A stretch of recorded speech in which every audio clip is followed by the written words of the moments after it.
Hello and welcome to the AI Digest. My name is Joaquin Melara and I'm your host. With me today is Dr. Neha Keshan. Neha, it's always a pleasure to have you and talk with you and just share knowledge and experience. How are you doing today? Hello, Joaquin. Thank you for this warm welcome. Yes, it is a pleasure to talking with you, and I'm doing great. It's been a nice, cold, sunny day today, so that's fine. I think that's quite a juxtaposition of words. Nice and cold don't really align in my vocabulary. But you just came back from India, right? You were there for some time. You were visiting family and just having a short vacation. Yes, I did. I came from India. It was nice to go back and have the experience the winter of India, where we do a lot of sports, a lot of food that you can indulge yourself into and have some good family time. But the time I spent there, it went from cold to summery kind of thing, which was too soon because summer comes in May, but it just Mm. came a bit early. But that was good for me because I could have all the tropical fruits that started to come. Uh, So that was a plus. How have you been? I've been good. I'm a sucker for tropical fruit.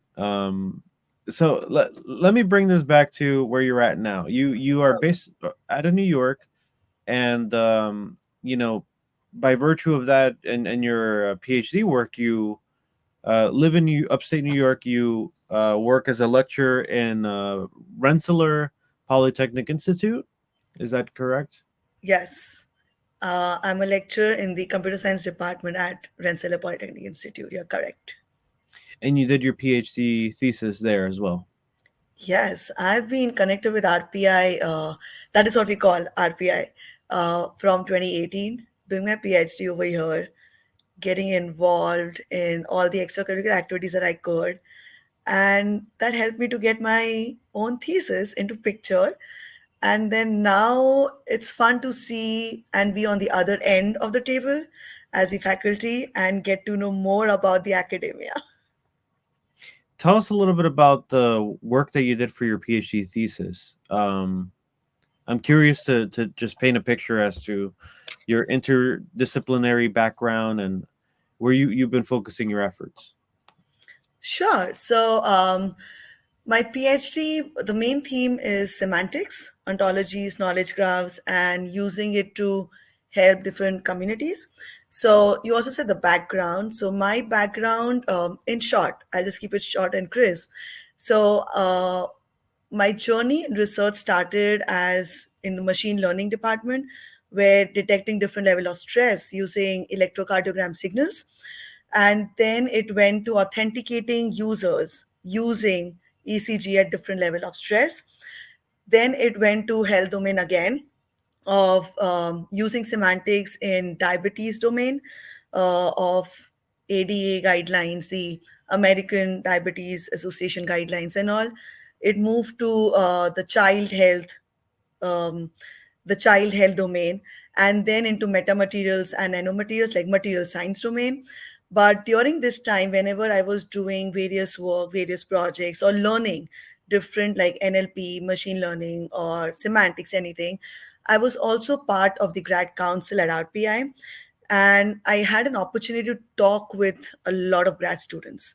And being doing like two masters and then a PhD, I know the grad journey, and that helped me see like why not take this as the application of what I'm trying to do, because the whole purpose of my PhD was to see how I can create a semantic data layer to harmonize the data that you get at different places from different resources that could be got together and help people use that in their own ways for their application. So that's a very high level talk, right, that I'm doing. So I was like, how can I help people understand my thought process and go from there? So, what better than using a real world problem? Because I always love to have, like, whatever I do research, it should have some effect on the real world. So I was like, okay, why not? And then while just talking with everyone, with the deans, with my advisor, with all the professors and students, I was like, that is something, that's my call, I should go into that. And I myself is a marginalized STEM student at US. So we just came into that. So what I mean by that is, so there are a lot of issues, right? When I talk about grad students, people look that as a social science problem, but I'm a computer scientist. So my work has to focus on computer science aspect. So it was like how I can combine them. So the major question that comes up is like, where do I go? Mm, So grad students are very lost on where do I go, like based on which school really fits me, right? Like people don't know, students don't know.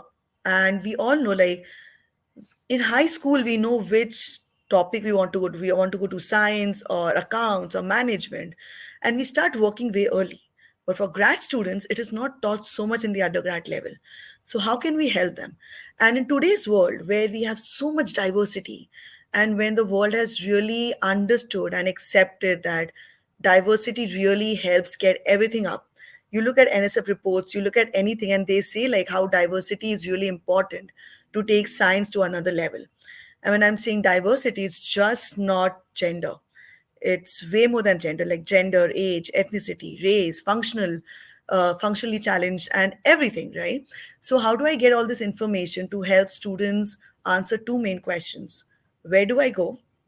It is like which program in the US would be best for me, and where what next, based on my skills, interests, and values, what could be the next career goal that I'm doing, because the preparation needs to start early. And as a PhD you just don't have to become a professor, or you mm. just don't have to go into an R&D company. They have way lot more information, but this information you don't get it even on Google. And we ran that information, we ran that experiments to see, we ran surveys to understand the issues. And so we got all this information publicly available because that's important, right? So to get that together, create that level, and go from there. Like that's the gist of the research. Yeah, you bring up some interesting insights. I've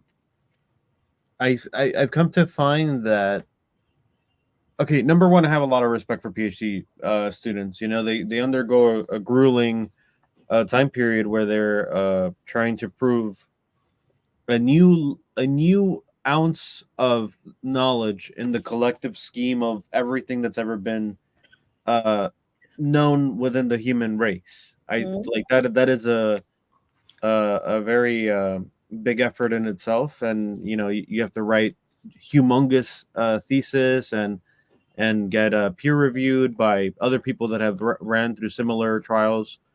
Um, but one thing I've come to find is that they're so isolated, you know, like they don't know what's going on in industry, they don't have any connections. There's probably a handful of people that know as much as they do in certain areas that they do, but they don't even know they exist.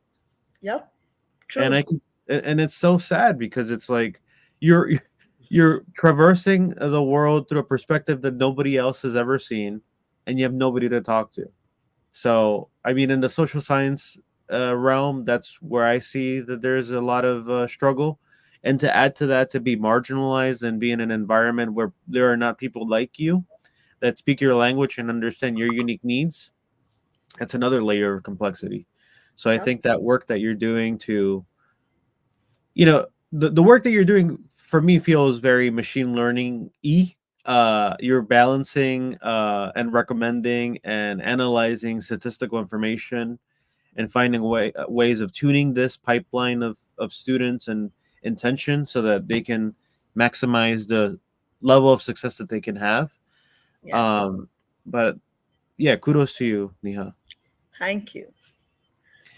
And yeah, thank you for giving us a little bit about your background. I think you know, you are somebody that loves to share knowledge. You constantly help organize and present in conferences, academic and in industry.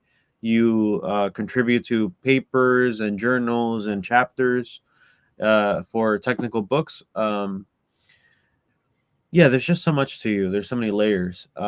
Let's talk about the intersection of all these layers, which is semantics and what allows you to go through all these different kinds of work. Um, let's talk about a topic that you're well familiar with and that you've presented on: semantics to AI as cells to living organisms. Yes, that's thank you. Like that's a line that I always say.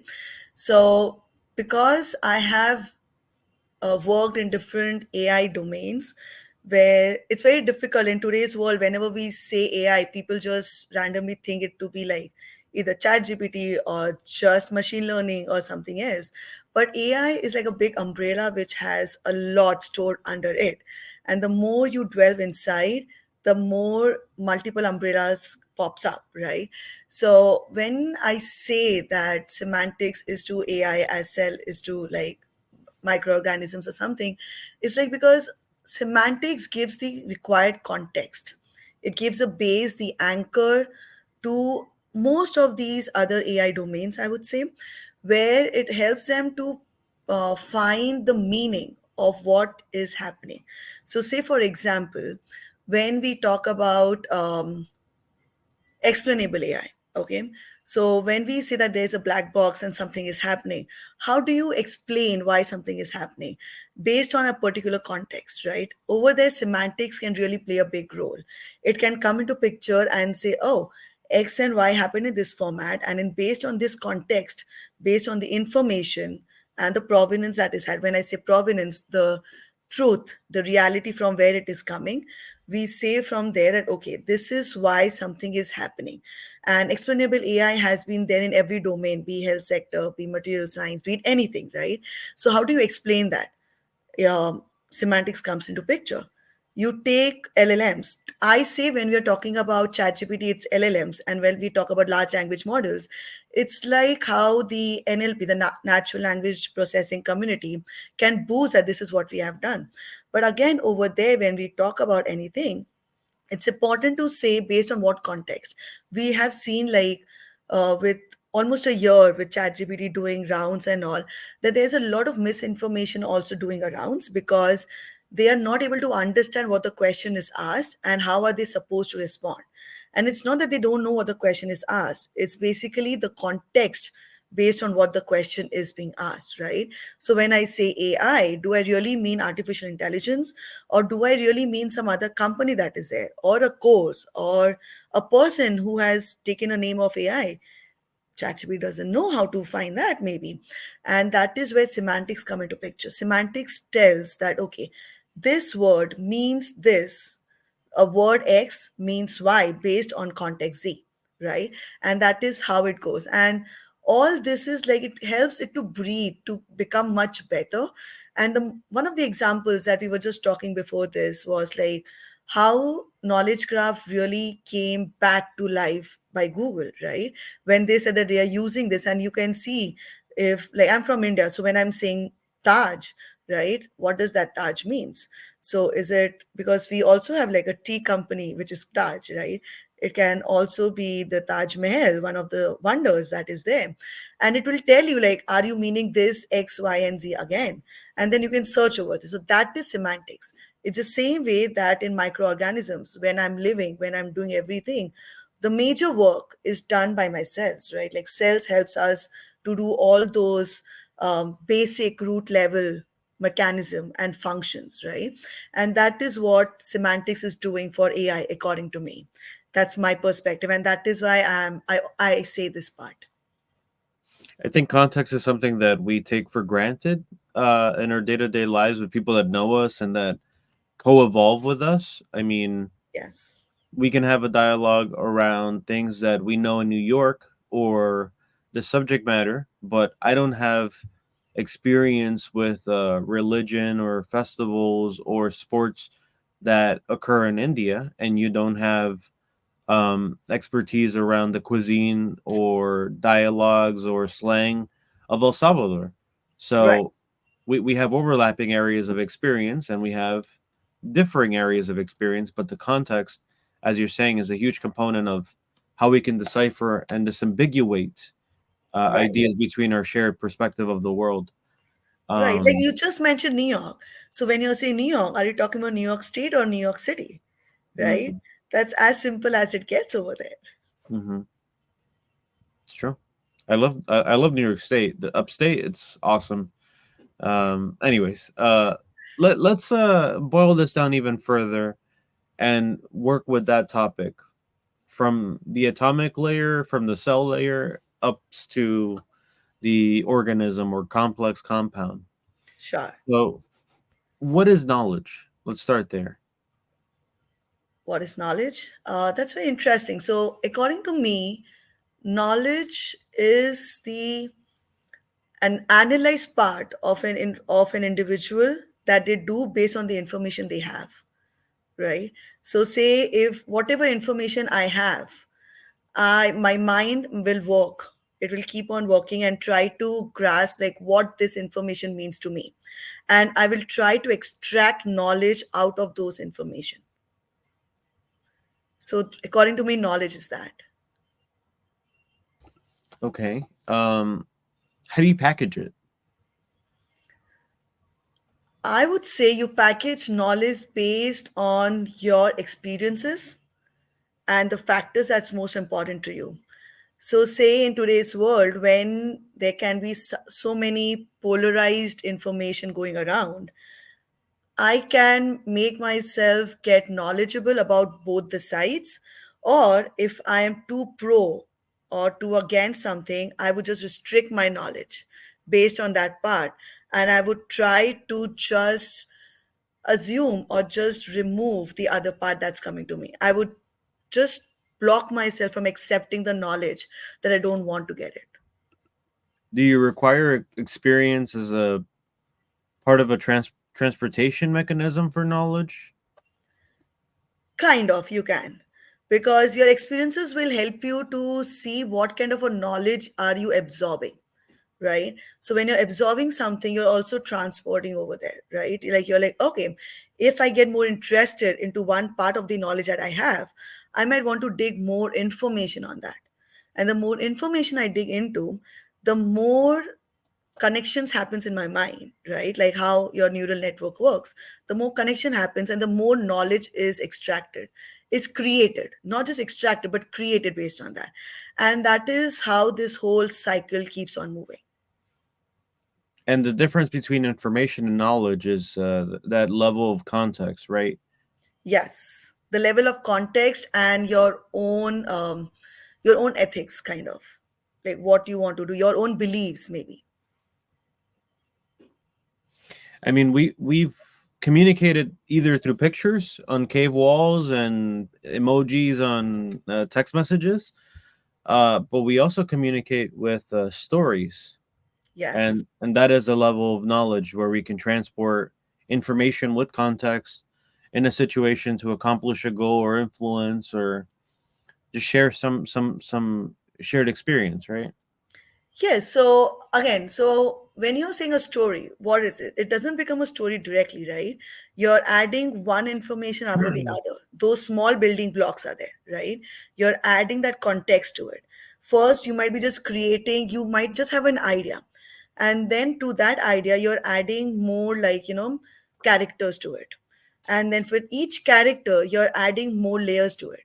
And then you come up with a storyline, and then you see, oh, do I want this to be a short story or do I want it to be a long story? And then based on that, you keep on adding information to it. And the more you add information, you grasp knowledge, oh, this is coming out to be a very interesting storyline. Based on your experience, this is something that I would like to say, and I can share my knowledge upon this because I have read a lot, I know this information, I have knowledge about this, and I can go ahead and then you create that story to communicate your knowledge with the outside world. If you're sharing that on a public domain, right, or in any domain, if you're not sharing, then you're just keeping it with you. Then that just stays, your knowledge stays with you. But then when you're sharing in a public domain, someone else, see, like the poems that we have seen from the olden times, right? Or by William Shakespeare or by anyone, those stories and them, we don't know what were they thinking to write and give it to us, right? But based on the knowledge that we have gained through our studies, through the literacy work and all, we can now interpret what they might be saying, and Hmm. there can be multiple interpretation. Where are these multiple interpretation coming from? Based on the knowledge that these experts in the field have gained through their information and their research, right? So that is coming from there, and that knowledge is shared with us. And then we start thinking, we do like, oh, whether this information that we have, like person X that is saying, is correct, or person Y. And then based on what talks with us, connects with us, based on the content that we have, we start believing in that, interpreting all the other similar works in the same format. So it all just boils down to that content. So there's actors, there's actions that those actors take, and Yes. and then there are events or situations that they have to work through or work within to accomplish some goal. Yes. So it's also like actors are taking some action and there's an equal reaction happening somewhere else. And that keeps on unraveling that plot and keeps on saying, like, oh, this is something is happening. Something else is happening. Why something happened? Why something didn't happen? And in the context of the real world, that's the way that we can integrate semantics into the broader perspective of a hospital or a, I don't know, the bank Just for anything. anywhere, right? Any kind of industry. Right. So if you look at the research that's happening today, a lot of health domain research is happening, right? And one of the major problems that we all face is that every hospital has their own way of storing data. And you can't just share your data publicly with everyone. And it's very difficult. But we are trying to find and create, getting back to my research, right, like create that semantic data layer where you can have publicly available data that they can really share, come there at together. That also helps us to find, like, oh, connect these dots, right? Because you can have some person working on a particular drug for, say, curing diabetes at an early stage, for say diabetes type 2, and then you're working over there and there might be someone else who is actually testing over there. And then when you connect these dots, you might just feel like, oh, this particular drug could help us in other particular like, health issues, also chronic health issues or something else. Or this really worked 10 years ago or hundreds years ago, and now we can work it together. Those dots can really connect and help us create a full picture of this context. Or if you say on the other side that say in the material science domain, right, where people are trying to create new materials, come up with new materials for a lot of way, maybe just health domain, to see whether that can really test the heat and help over there. So over there also they are coming, and how do you do that? You connect all these different materials that is existing, the information that we have about all these, and then connect them to extract the knowledge and see, oh, we can actually create that. Like, would you ever think like knitting is a kind of material that you can come up with? Like at the end you're just changing those composition and doing it. So it's again real world that is happening, and how you can just look around yourself and think of different problems and the solutions that is already existing. Maybe you just have to connect those dots and execute them. I like that you're saying connect those dots, but even within that, what you mean is each dot is a person and they have their own unique perspective of the world. They Yes. have knowledge and experience in a particular area, but some people have complementary knowledge and experience that if they were to combine or share that perspective, greater things can be produced because they can complement each other to solve a problem in a unique way. 100%. That's the best way you can put that. Yes. And that is where semantics is also like complementing most of these AI domains. Because Mm. the more you reconnect the different that's just me. I just believe that the more you get these AI domains together, they just complement each other and you can create miracles out of it. What is the atomic level of knowledge storage? Knowledge stores, that's interesting. I would say, like when we say ontologies, right, so when we say semantics, we talk mainly about ontologies and knowledge graphs. And with that doing a lot of rounds, people are really getting confused about what is ontology and what is knowledge graph. But then I would say ontology is like a backbone of all the knowledge graph. And I can say, when I'm saying that, a backbone, so all that information that we are adding over there based on classes, or like just instances that we are adding, or the logical descriptions that we are connecting them, all those different parts, the properties and all that, become my cells, become the most important granular level of this information that is coming there. And how do you consider, or what do you consider to be the hierarchy of knowledge in reference to that? Okay. So I would say the hierarchy is you it's not one way down. It is always both. Like you go from top to bottom and you go from bottom up level. So it's like you have this whole domain that you want to have the information about. You grasp the basic concepts that is already accepted. So you always go with what is already accepted in today's world, and then do your rounds down it. Like you go to the bottom level of it. So say if I'm saying graduate education as a theme, then what are the basic information in graduate education that I'm looking at? I'm looking at the different programs and different paths, right? That there are students, there are faculties, there are institutes, there are programs. And then I go bottom, like, okay, when I'm talking about students, what are their demographics, right? And then I say, oh, demographics, it is big. What am I talking about demographics?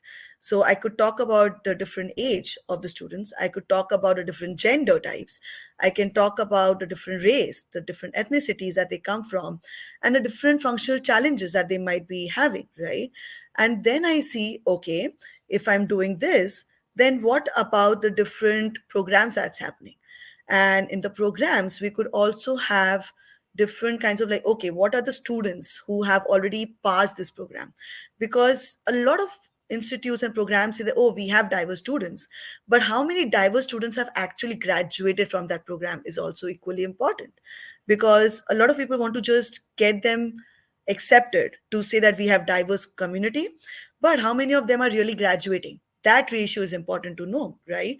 So if, say, for example, because I'm from RPI, so initially RPI has come a long way. We are celebrating 200 years this year, right? And we have seen so many changes.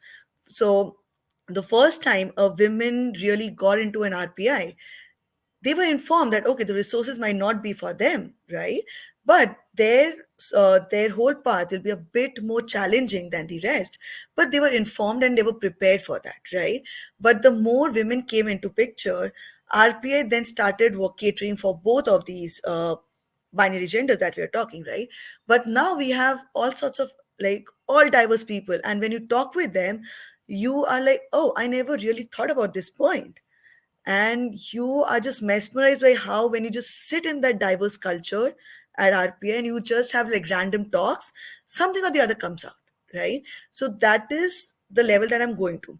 Now, in the next part, when I go from bottom up, I look at all these things. But in the ontology, you don't have to have every term added, because then it's making not the full sense or the full, you're not using the full power of ontology and knowledge graph then. Because one thing over there is you can make connections, right? You can infer knowledge out of it, you can infer things. So then once you have all these things laid out, you need to make those dots again. You need to see that, okay, if I have this one particular information, can this help me get these other informations? If yes, then I really don't have to have all those 10 informations in my picture. I can just have one and ignore nine. Today's world, a lot of people are just focusing on getting everything into it, which is not good according to me. Because you're just trying to say, oh, I have hundreds of millions of data into my picture. But you really don't need that. You're trying to say I have big, but that's not thing. You need to have small, sorry, and demonstrate how powerful it can be.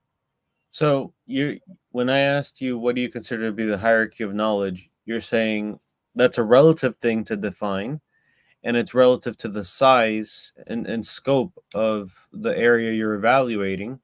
But Yes. it's essentially one of the first areas that you move into is classify and categorize of information or knowledge into different buckets, so it's easier to manage and see the relationships between that, right? Yes.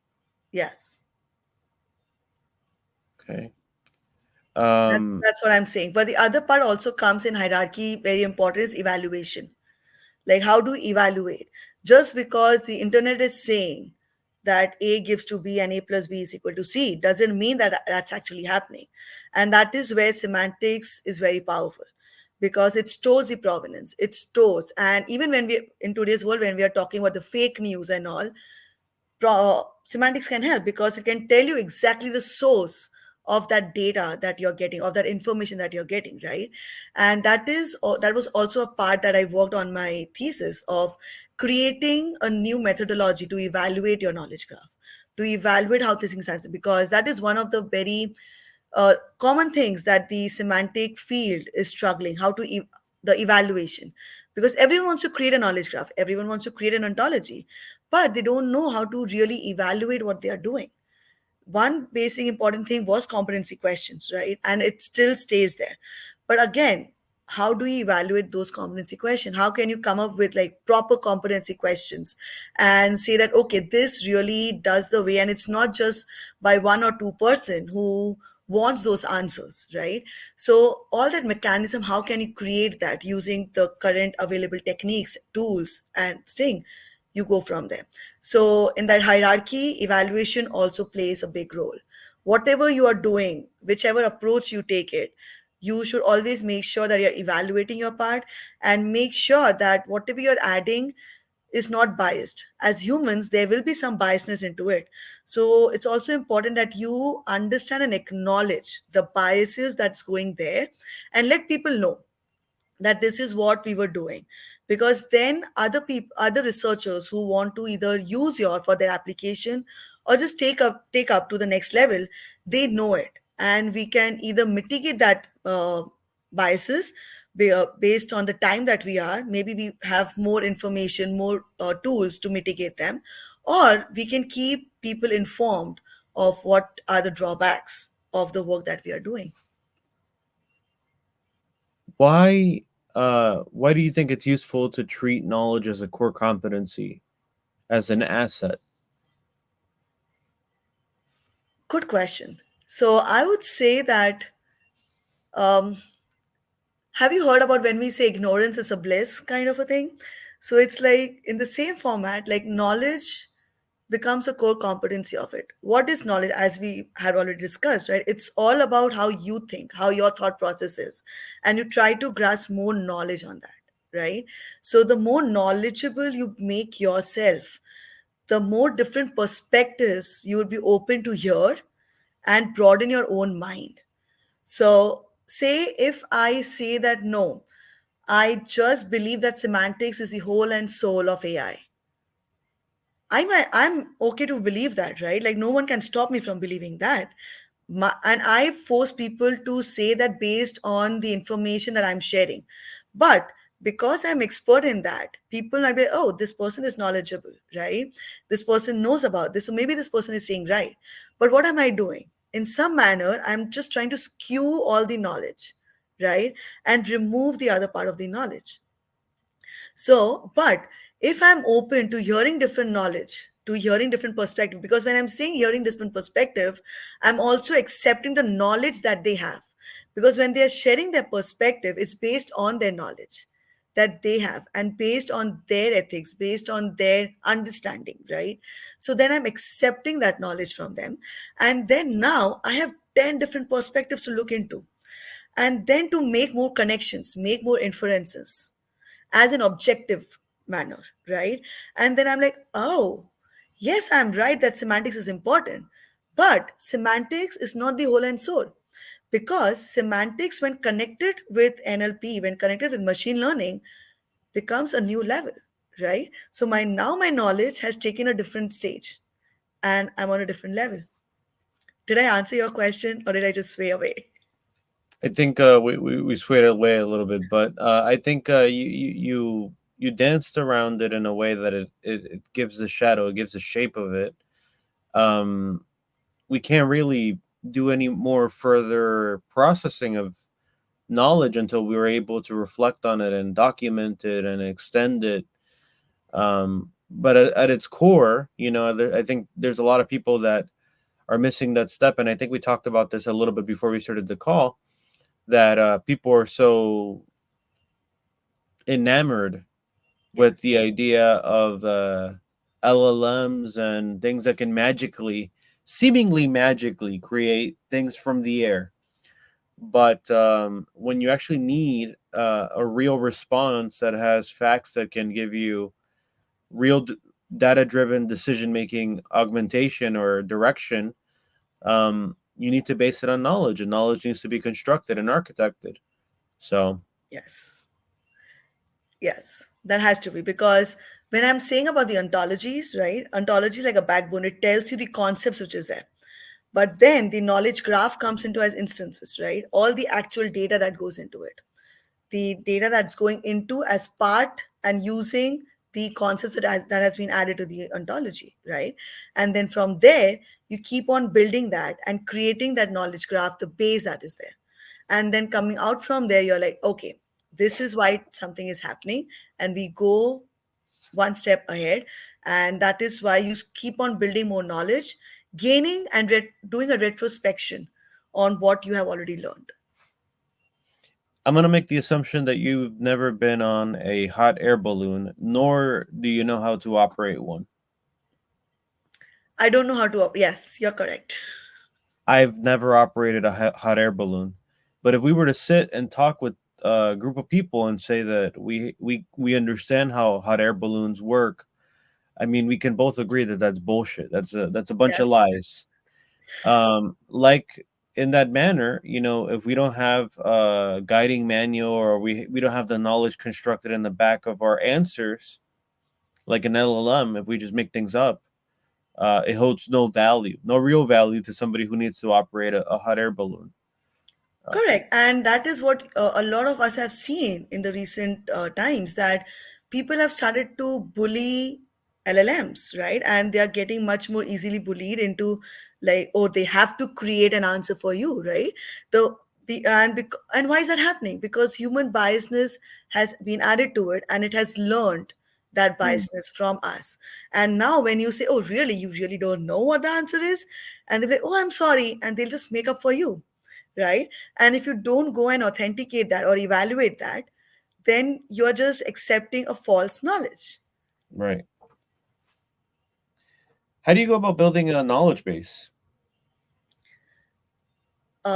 Very simple. As we have been saying, you collect that data from authentic resources. Okay. And first thing, you have to create an ontology. That's my way. Okay. So, my way is come up with a domain, do your research thoroughly. It's okay, I'm not saying that read all the papers or read all the articles or books in that particular domain, but do a thorough research to understand the basic issues in that particular domain that you're working with, and then scope down your particular area. Once you scope down your particular area and you know this is my area, don't be rigid. Be okay to just scratch out everything and restart, or just change your field at any point. That's okay.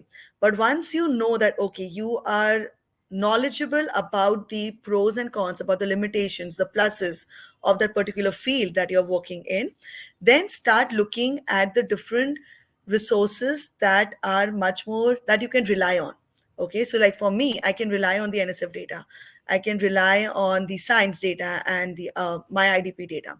So then see whether they are available publicly. And why I say publicly available is because the moment it is not publicly available, you can't connect things with it and you can't make your observations available. Okay. Now that you have that part over there, what is the next thing? You do your survey, because whatever you have learned by now is based on the literature that you have seen. Okay. And that literature could be a 1 year old, 1 month old, or something. But what is the current scenario with that particular question, right? Know what that is. Then again, boil it down to scope it down to one or two major parts. And then once you have all that been done, by this time you will have the major concepts in hand. Once you have major concepts in hand, create an ontology. Okay. Once you have created an ontology, and there are multiple resources out there to know how to create an ontology and do that. And I'm happy to answer like if you need something. But then once you have your ontology done, then look like, okay, these are my available data, this is how I want my data to be in. Again, the data, you don't have to add all the data into it. If you can infer it from your ontology itself, you keep on adding that data. Now, you have a lot of data and concepts added to it. It's still not knowledge. Okay, it's still not knowledge because you just have bunch of things linked together. The moment you add anything logical into it, say that if say for example, I have 100 students given admission, okay, and out of them say 50 have passed with the PhD, because currently in US almost 50% of the people who enroll in PhD really get their degree, right?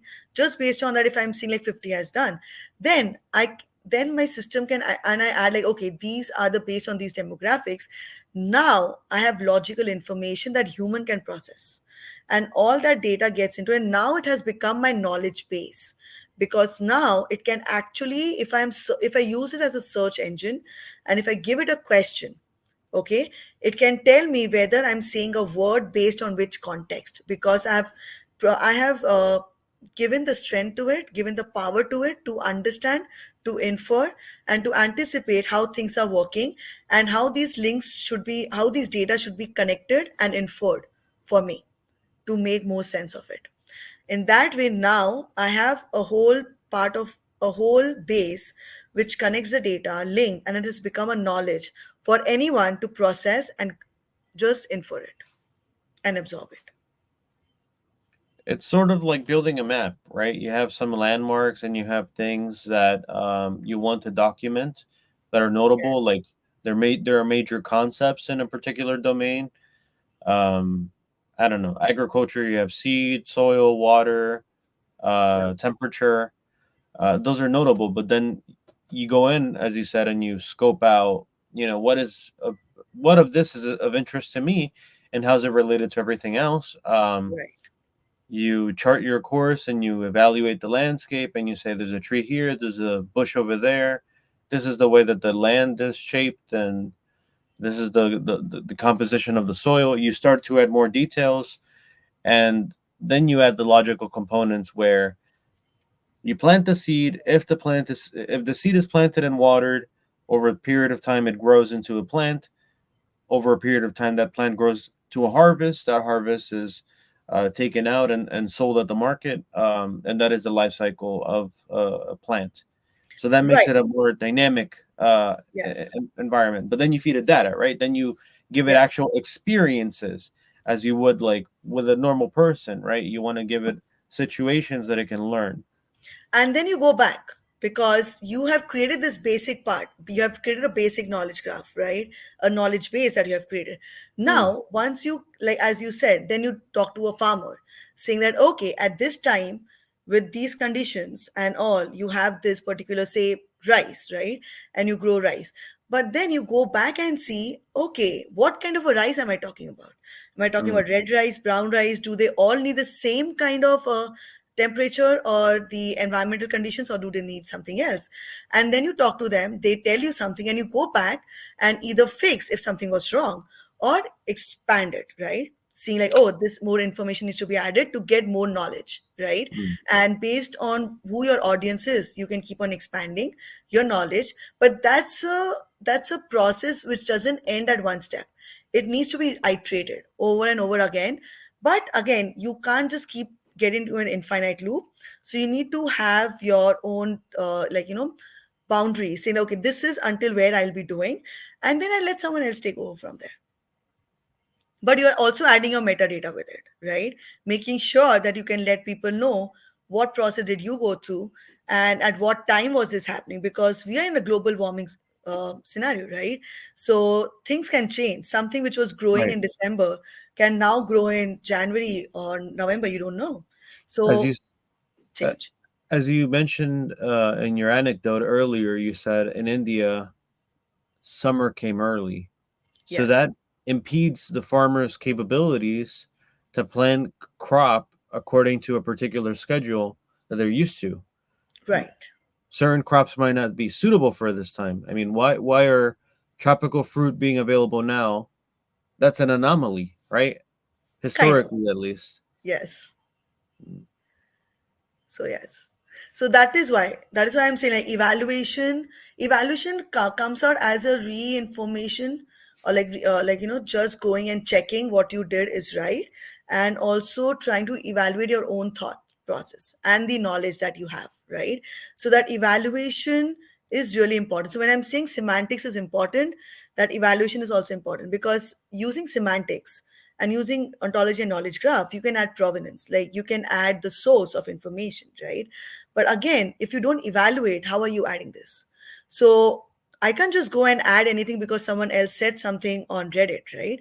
But I need to evaluate using some proper sources. So in the same manner, when you create this knowledge base, you need to evaluate the knowledge base, right? You can evaluate. So, like in my methodology that I created, the methodology as part of my PhD thesis was like evaluation based on conciseness and completeness, right? Hmm. Then how do you define them?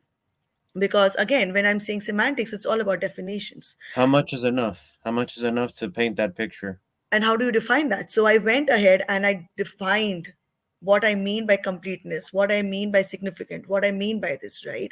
And in my methodology that I provided, like the 6 step methodology that I have provided over there, is like how you can really do that. And how can you say that if you're using this competency question, this is really the correct competency question, and not just anything that your client, like in industry, if you see, every semantics industry is coming up with their own ontologies, own knowledge graph, right? And they're saying, oh, this is my target audience and they want this, and this is what I'm doing, right? But then how are you evaluating? You just can't say I have these competency questions, but how are you saying these competency questions are complete enough to evaluate and say that your knowledge base is covering, like the coverage of the domain that is happening? So defining that coverage is important, defining that completeness is important, and defining how are you saying, how are you evaluating is also important. So those parts get into picture again. And that also depends on the kind of environment that you're in, right? I mean, there are some environments that are just static, right? Like that they don't grow Yes. or evolve. If you build an ontology for a deli market and all they make is ham sandwiches, you only need to know ham, cheese, bread, methodology for construction of a sandwich, maybe some options like would you like me to toast your sandwich? Would you like me to add mayo? Would you like me to add oil and vinegar? Or which There's kind no of cheese you want, or which kind of ham do you want. So mm, even when it seems very static, it may mm. not be that static, because with the evolving world, you might get more kind of cheeses or Okay, more fair enough. different kinds of breads, right? Somebody invents a new kind of bread. Somebody invents a new kind of cheese. Somebody invents a new kind of ham, and that grows the domain. But let's do a more dynamic example. Maybe surgery, right? Surgery is something that Mhm. is continuously being innovated. You get new surgical tools, new surgical methodologies. We have robotic New surgeries happening currently. So that domain is something that it's operating at the edge of human knowledge and experience. And after Yes. doing and conducting these new procedures, you sort of get knowledge that you can then re use to reevaluate and transport further the scope of that exercise, right? Right. So, say, when you're saying as a human being, you have the knowledge, saying that if you are doing a surgery, right, and if you see bleeding happening or something, then you might want to stop it, because you're always checking the vital signs of the human, right? Now, say if you are training a robot, a robotic hand who is being trained to do a surgery, right? Then, and they have to keep giving some kind of a medicine to them. But as a human, you have the knowledge, if this is happening, then you can remove this part. But robot is just following the instructions. But if in your case, if you say a robot that no, don't give this medicine now, because you as a human saw some changes happening. But if the robot is not doing a self run again and again and doesn't register that command, then that can create some adversities, right? So that is again that you need to know that the robot is also, you need to give that knowledge to the robot, that if I'm giving you this, then you also have to look into XYZ and then update your method. Because it's not just that your method can't be just that if A happens, B only has to happen. Your method has to update based on if A happens, and if something is changing, then you go to C instead of B. So that part is a context, right? That is a knowledge that you have to have the robot understand. You're also including a perspective there that is sort of harder to find in the knowledge realm, which is intuition. I think Yes. humans accrue experience, and it's deceptively immense the amount of information that we get trained on, as if we were machine learning models with multivariable ways of reasoning. But we are machines in that realm, and to articulate that and to train computers to accept that level of information, I Hmm. mean, I don't know if it's technically feasible right now, but you're I think saying, we're trying to head over to that part at some point, because when you just look at these self-driving cars and all, those are the ethical issues that they are trying to research and make sure the knowledge is transformed and given to them. mhm. And that again, semantics gets into picture then. So what comes next for you? What are you working on now? So I am currently enjoying my face in a lot of manner, because after I did my, so the title of my thesis was Persona Aware Strategy Towards Building a Comprehensive Semantic Data Layer, a resource for marginalized US STEM graduate students, right? And then now I'm teaching in my teaching in different courses, and I'm getting to talk with a lot of students, gaining more information about the undergrads and how things are happening, because we have a great bunch of students who have already started doing research and everything, right? And so that is one thing I'm trying to learn and evolve myself. But I'm also working on getting a paper, like a journal paper or something. I'm working on it currently to share about the methodology of evaluating ontologies and knowledge graphs based on my thesis that was there. I'm also working on bridging this industry and the academia together. So the conference that's coming up, we are going to host a poster session over there now, for specifically for grad students, and it is full of industrial audience that they are coming.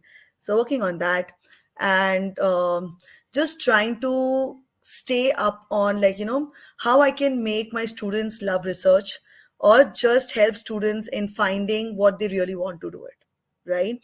And then find a ream of how I can take my research, the semantic data layer, across domains, because it's just not for grad students or education department, right?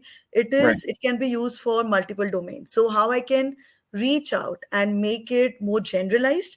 So that's all my whole this paper would be, how it can be reused in different forms, and help create that semantic layer, so that if people are looking for applications, they can all reuse the same data. And once we just update that data, that gets updated there, so the mismanagement of the information that's going on, or any false information can be mitigated, and we can create a much more powerful resource for both research and real world, so that it can actually have some more impact on the real world. So, like, my whole thing is, whatever you do research, find things around you and help.